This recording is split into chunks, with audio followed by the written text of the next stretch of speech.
Allahumma salli ala Sayyidina Muhammad.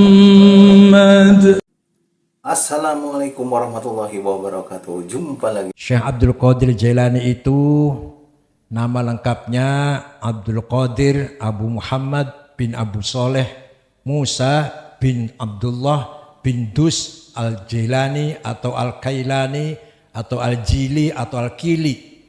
Wafat tahun 400, lahir tahun 470, wafat tahun 561. Jadi sezaman dengan Syekh Ghazali, Imam Ghazali. Imam Ghazali lahir tahun 450, ini 471. Syekh Abdul Qadir Jailani wafat 561, Imam Ghazali 505 udah wafat. Syekh Abdul Qadir Jailani terkenal dengan Muhyiddin Sultan Aulia Sayyidul Arifin. Beliau sangat mujarab, sangat terkenal punya karomah. Kalau ditawassuli insyaallah Allah mengabulkan segala doa kita. Karena salah satu qutbun min al-aqtabil arba'ah. Salah satu wali kutub. Wali kutub itu yang menjaga alam semesta ini ada 4. Syekh Abdul Qadir Jailani, Abil Hasan Asyadzili, Sayyid Ahmad Badawi dan Sayyid Hasan Rifai. Itu wali kutub ada 4. Adapun Qutbul Aqtab, pemimpinnya itu rahasia. Rahasia Allah, Qutbul Aqtab itu. Di bawahnya wali kutub ada wali Abdal, ada wali Autar. Nah, kalau Qutbul Aqtab, rahasia Allah. Siapa itu Qutbul Aqtab? Kutubnya kutub, itu rahasia Allah. Alhamdulillah, saya sendiri telah mengikuti bacaan manaqib tadi dengan doa-doa yang sangat indah sekali yang dikarang oleh Kiai Ahmad Asrori bin Utsman Al-Ishaqi dari Kedingding Surabaya. Yang Thariqat Tijaniyah Thariqatnya. Qadiriyah, Qadir Naqsyabandiyah. Nah, Syekh Abdul Qadir Al-Jailani itu mazhabnya Hambali. Tapi setelah akhir hayat, setelah sepuh pindah ke Syafi'i. Beliau punya karangan yang saya tahu Al-Hunyah, Fathur Rabbani, Futuhul Ghaib dan tafsir. Tapi tafsir ini masih ada orang atau beberapa penyelidik, pengkaji diragukan nisbatnya kepada Syekh Abdul Qadir Jailani. Mungkin tulisan muridnya atau tulisan cucunya atau keturunannya. Nah, Majlis Dzikir ini insya Allah akan menjadi pusat sentral Tanwirul Qulub. InsyaAllah akan menjadi pencerah hati di majlis ini. Fadhkuruni adhkurkum washkuruni wala takfurun. Zikirlah kepadaku maka aku akan ingat kepadamu. Zikirlah kepadaku dengan taat. Adhkurkum bil maghfirah. Zikirlah kepadaku bit ta'ah. Wadhkuruni bil maghfirah. Adhkurkum bil maghfirah. Washkuruni wala takfurun. Barang siapa yang tidak pernah bersyukur, tidak pernah berzikir, kelasnya sudah kelas kufur.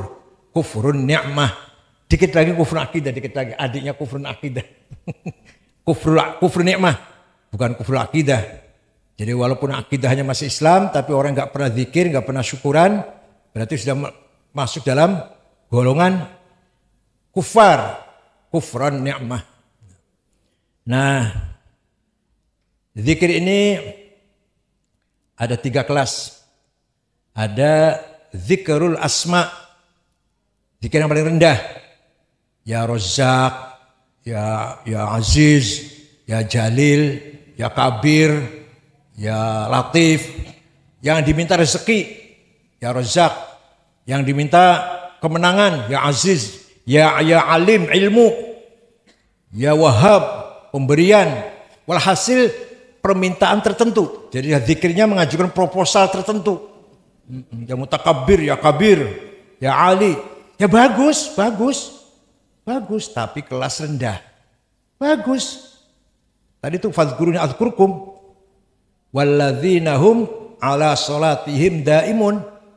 Orang-orang innal insana khuliqa halu'a idza massahu syarru jazu'a wa idza massal khairu manu'a illal musallin alladzina hum ala salatihim daimun. Manusia itu wataknya kalau diberi cobaan ngersi lagi apa? Grundel, tidak menerima, berontak.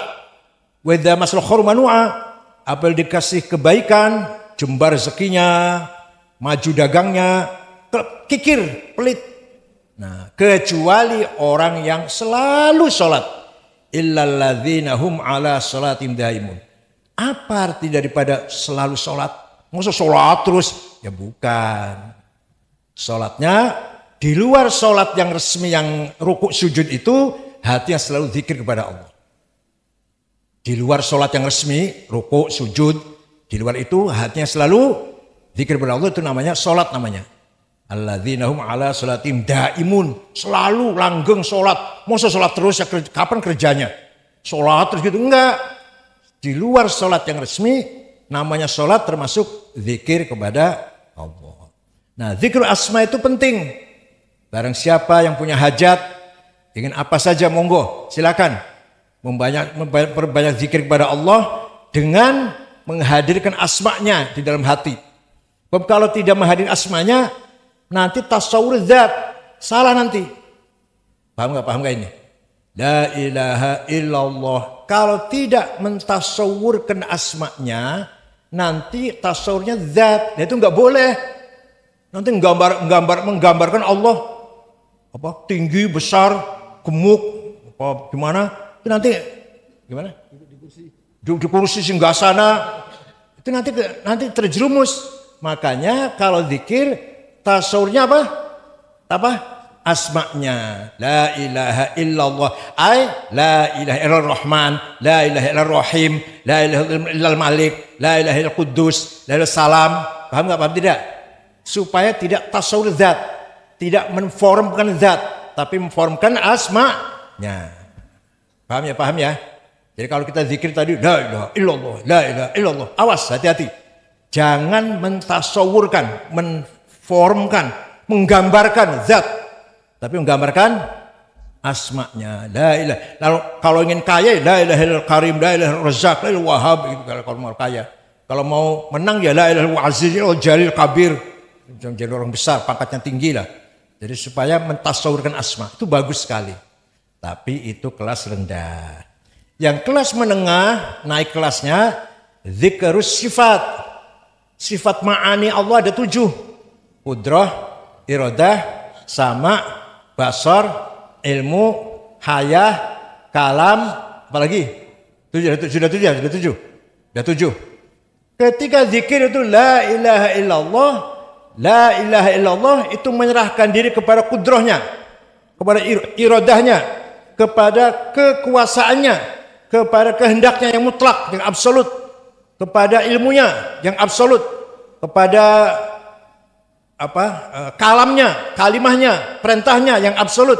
Jadi itu zikir nomor 2, ini tidak menentukan permintaan kaya, menang, mulia, enggak, tapi menyerahkan diri kepada sifatnya.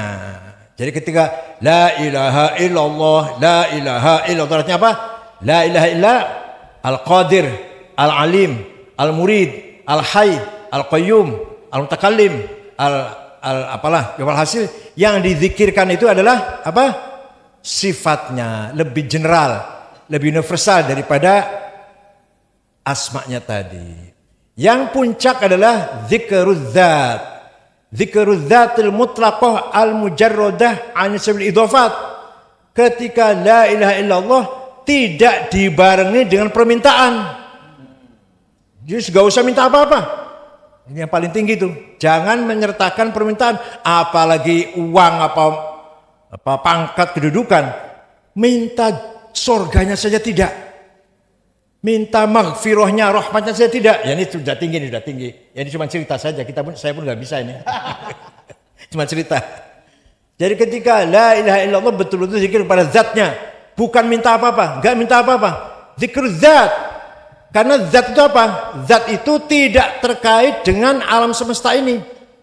Yang terkait dengan alam semesta adalah sifatnya dan asma'nya. Adapun zatnya tidak ada kaitan dengan alam ini. Yang punya nisbat idhofah kepada alam semesta, kepada kita semua manusia lah, adalah asma'nya dan sifatnya. Zatnya nggak ngurus. Jadi zatnya Allah itu nggak ada hubungan dengan kita semua, nggak ada hubungan. Yang ada hubungan itu sifatnya dan asmanya. Zatnya kan burang dimbuh, entah di mana itu. Jadi yang kita yang punya ta'alluq, punya nisbat, punya idhofah kita itu adalah kepada sifat dan asmanya.